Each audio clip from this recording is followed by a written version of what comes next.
Hello, everybody. Caleb here with Think and Grow Rich series, episode 7, bringing you the sixth step towards riches, organized planning. Organized planning is defined as the crystallization of desire into action.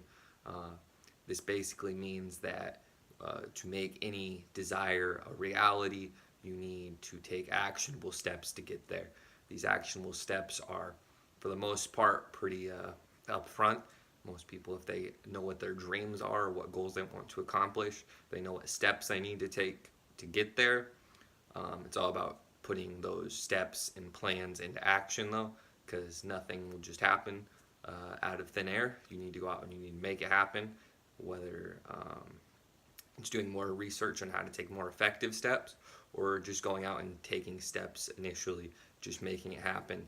And then once maybe the first plan doesn't necessarily go well, you learn from that plan and you move on to creating new plans and developing new plans and just learning along the process into making your dreams a reality.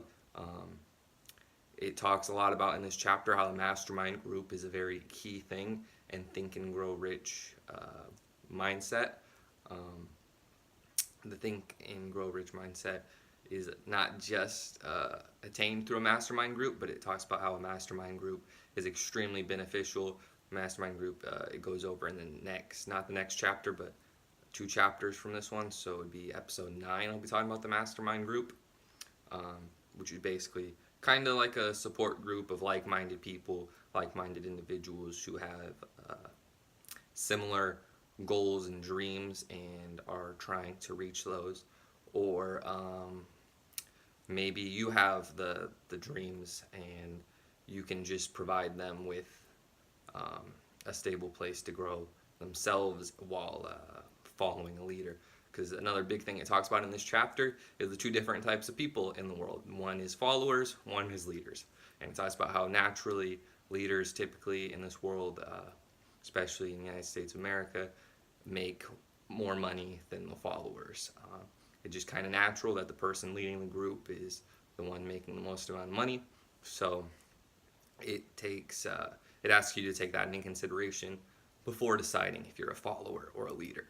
You need to know so you can anyone can grow into either role. Both are respectable roles. It's all a matter of preference and choice and how you want to walk through life.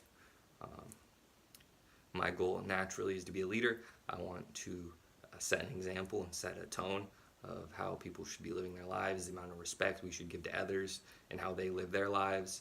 I don't think I have a right to tell anybody of my viewers how to live their lives, but I think I can set an example of just taking actionable steps to improve my life, to live the best life I can possibly live, and hopefully other people will start taking steps to make that happen in their lives too.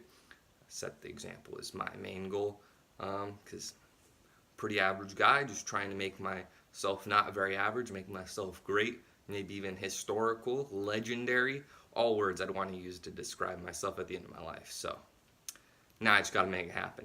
Got to get there, got to start putting organized, actionable steps or organized plans into action. Got to start taking the actual steps because I've had plans, but plans are nothing without being backed up by action. So that's a huge thing. Probably my favorite part of this whole chapter is when it talks about temporary defeat is not permanent failure. And it talks about how Thomas Edison failed 10,000 times before he perfected the incandescent light bulb. And then I started to think about how professional athletes will, basketball players, LeBron James probably missed countless shots before he made it to the NBA. And then tennis players missed countless amount of shots on the court, lost countless amount of matches and games, and just all these temporary defeats were nothing in the large scale of things.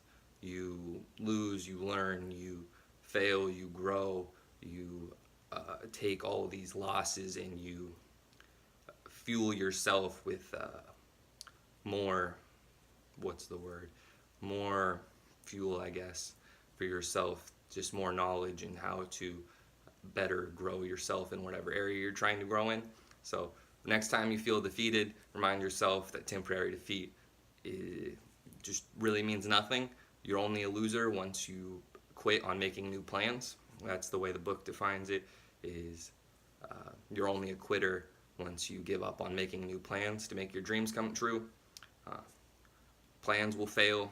No man says no man can go through life without facing temporary defeat at least once, unless it says some fancy way of saying unless they don't actually take risks or chances, or they just kind of live a very primitive life. But most people will face failure, or not failure, defeat at some point, and you just got to overcome that by making new plans, learning from the experience, and developing your overall strategy.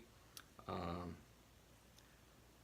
yeah, so some of the other things it talks about that I forgot to mention is it goes over the difference between a successful leader and a unsuccessful leader. These main differences are that there's the two different types of leadership. One is through consent and sympathy, and the other one is through force.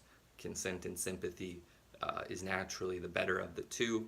Forcing people into your following is never a great choice or anywhere near a great idea, because people who are following a leader who forced them there naturally will end up resenting them and not following them very long. He talks about the failures in leadership also, where the main top 10 failures in leadership come from. Just a few examples I have in my notes are disloyalty, selfishness, lack of being humble, or lack of imagination, and fear of competition from their followers. So those are some of the things that hold up a leader from becoming a great one or even a legendary one. You have to be able to get past those things as an individual, put your followers as equals, treat your followers as people of respect and are just as worthy of success as you are. Just because you're leading the way doesn't mean you're necessarily more deserving than your followers. Everyone's equal. If you're a leader, it just means that you're more leader-ish, I guess. A lot of words that this book uses to describe different attributes and characteristics of individuals. So far, I've just gone over a quick little half of the chapter. The second half of the chapter, which is quite a bit longer, is what to include in a written brief, kind of what to include in a resume kind of deal. That's the way I think about a written brief. It's kind of like a resume. It's a little fancier. It's a little old school. I don't think I will do a video on that. I might do a quick one.